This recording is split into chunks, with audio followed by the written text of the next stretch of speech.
عليكم.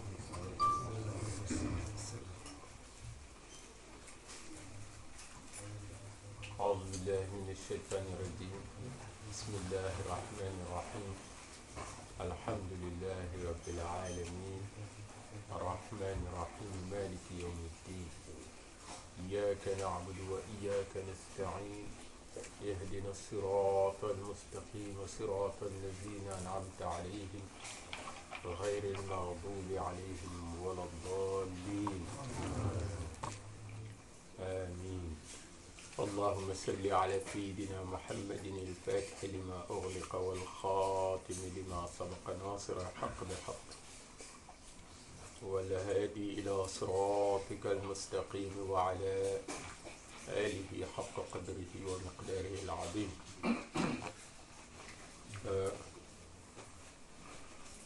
Nous avons remercié Allah subhanahu wa ta'ala avec la forme la plus parfaite et la plus complète pour lui manifester notre reconnaissance qui est Suratul Fatiha. Et nous avons prié sur le prophète Muhammad sallallahu alayhi wa sallam avec la forme la plus parfaite et la plus appréciée par Allah subhanahu wa ta'ala, qui est Salatul Fatiha. Aujourd'hui, on va parler de ces hommes qui vivaient presque 24 heures sur 24 avec Sayyidina Cheikh Ahmed Tidiane. Ces hommes qui ont tout abandonné, qui ont choisi d'être au service de Sayyidina Cheikh radiyallahu anhu, au service de la Hadra, au service de cette mission que le prophète sallallahu alayhi wa sallam avait confiée à Sayyidina Cheikh Ahmed Tidiane radiyallahu anhu. Il s'agit de Al-Haji Boujawa. C'est un nom que l'on retrouve maintenant beaucoup à Fès et dans les grandes maisons de la tariqa.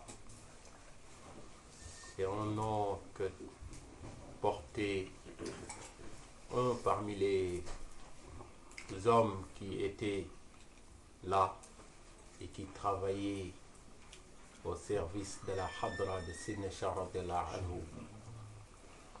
Mais c'est surtout c'est des hommes certes, mais qui ont une histoire qui a beaucoup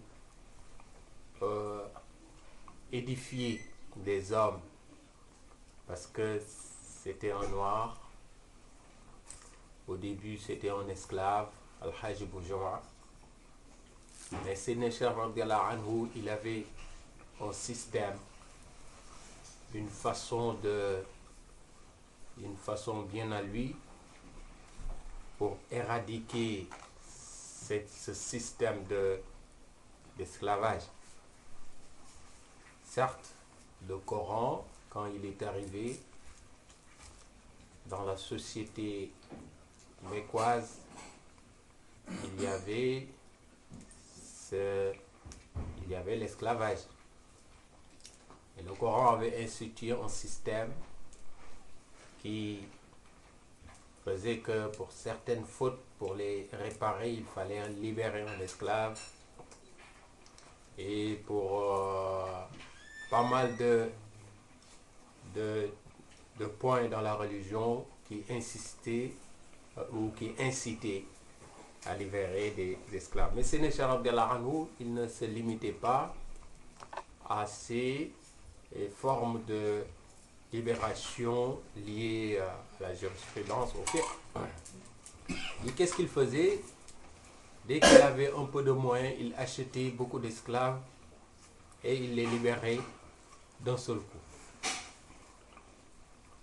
Quand il s'était marié jeune, à 15 ans, il s'était marié avec une femme de Ayn Madi. À la mort de ses parents, il s'était séparé de cette femme parce que cette femme ne voulait pas le suivre dans son périple qu'il avait mené vers beaucoup de awliya. J'en avais parlé, je crois, lors d'un mawloud ou d'une conférence. Alors, Sayyidina Cheikh radhiyallahu anhu, il est allé au marché, il a acheté 2 esclaves, 2 femmes, alors qu'il a libéré. Il s'est marié avec elles,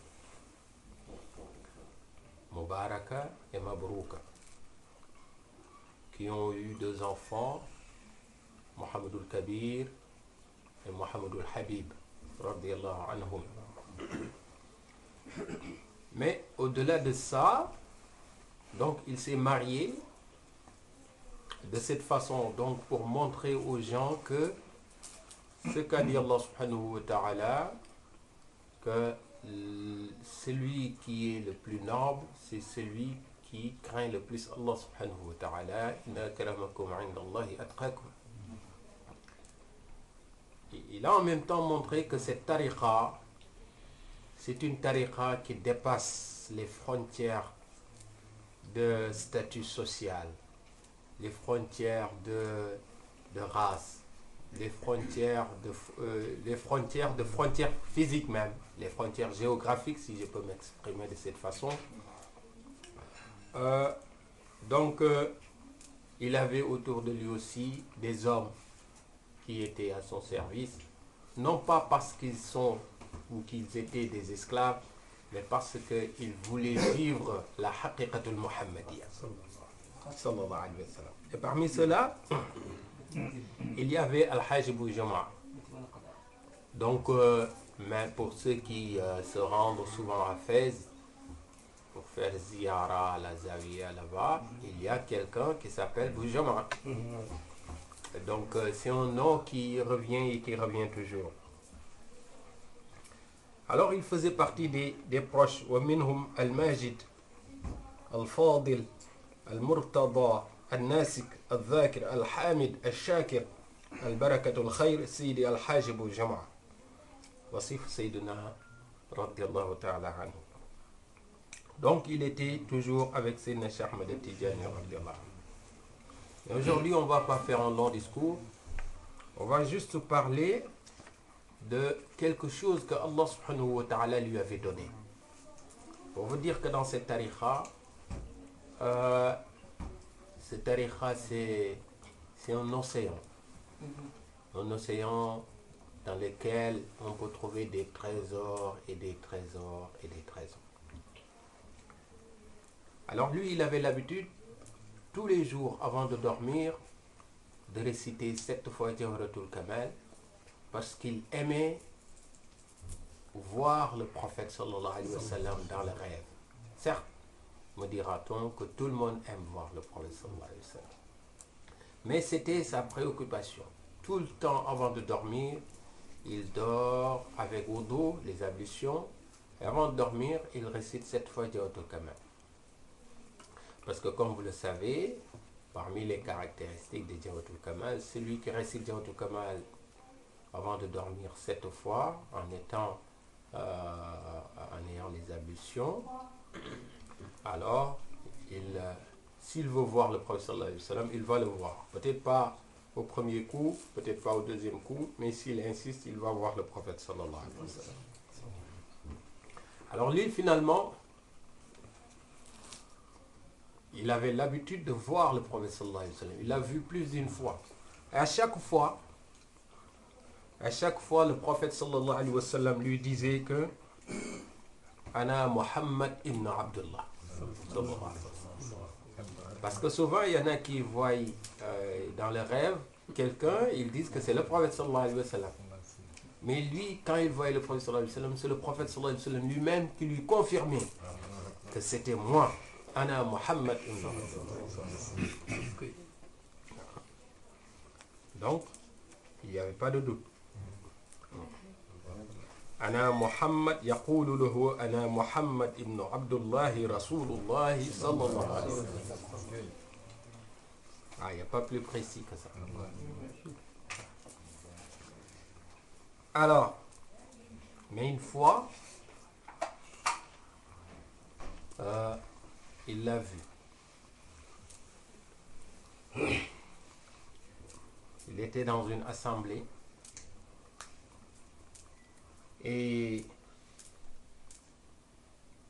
le prophète sallallahu alayhi wa sallam était avec Abu Bakr as-Siddiq.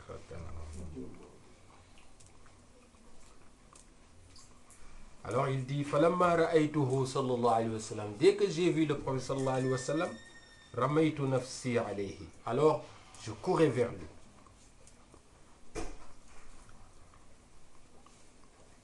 Alors il disait que je voulais le voir, je voulais vraiment le toucher.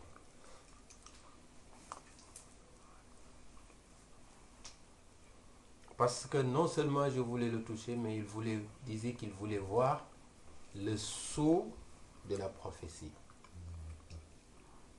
Le sceau Khatim. Khatim al-Nubuwwa. C'est-à-dire, c'est un signe qui est entre les deux épaules du prophète sallallahu alayhi wa sallam, qui marque que c'est lui le dernier des prophètes sallallahu alayhi wa sallam et le meilleur des prophètes sallallahu alayhi wa sallam. À part lui, personne ne l'a vu. Alors, Abu Bakr Siddiq radiyallahu anhu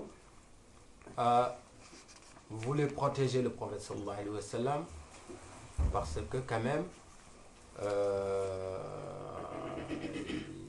c'est le fait de voir ce sceau, c'est un peu l'intimité du prophète sallallahu alayhi wa sallam qu'il fallait dévoiler. Et ça avait gêné Abu Bakr Siddiq. Alors le prophète sallallahu alayhi wa sallam lui dit non, laisse-la. Laisse-la.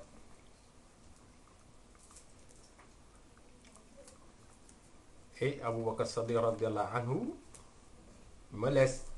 وقال له دعه عنك حتى يمتع ملامحته. Laisse-le أو حتى يمتع ملامحه. Voilà. Ensuite le prophète sallallahu alayhi wa sallam enlève son manteau.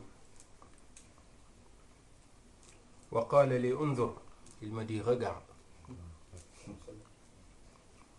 فرأيت خاتم النبوة بين كتفيه. Alors je vois le sceau de la prophétie entre ces deux épaules sallallahu alayhi wa sallam. Wa suratuha, il dit que l'image du sceau mithlu kaffu yad, c'est comme la paume d'une main. Alors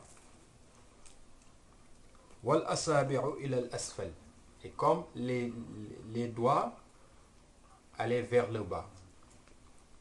Donc il a vu cette marque comme représentée comme une paume de main, les doigts orientés vers le bas.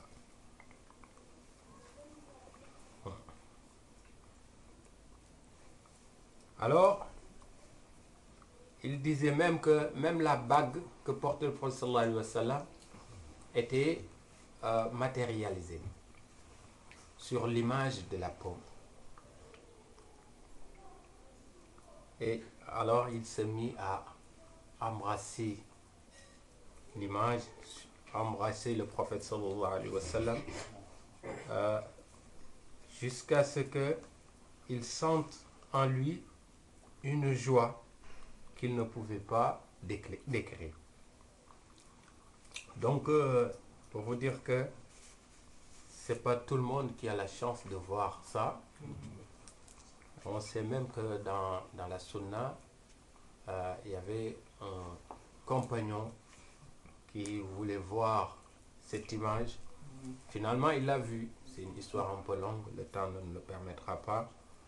Mais le prophète sallallahu alayhi wa sallam, il avait dit, celui qui veut voir quelqu'un qui va au paradis, qu'il le regarde. Donc, c'est pas donné à tout le monde pour le voir. Juste pour vous dire que réciter Jawharatul Kamal 7 fois par jour avant de dormir, pour celui qui peut le faire, en ayant les ablutions, Inch'Allah, vous vous rapprochez du prophète sallallahu alayhi wa sallam et vous avez la chance de voir le prophète Mohammed sallallahu alayhi wa sallam. Qu'Allah nous le facilite, Inch'Allah. Qu'Allah nous donne cette baraka aussi, Inch'Allah. Et à tous les musulmans, tous les Tijani, Inch'Allah. أقول قولي هذا وأستغفر الله لي ولكم ولوالدي واستغفروه إنه كان غفارا. اللهم صل على سيدنا محمد الفاتح لما أغلق والخاتم لما سبق ناصر حق بالحق والهادي إلى صراطك المستقيم وعلى آله حق قدره ومقداره العظيم. سبحان ربك رب العزة عما يصفون وسلام على المرسلين والحمد لله رب العالمين.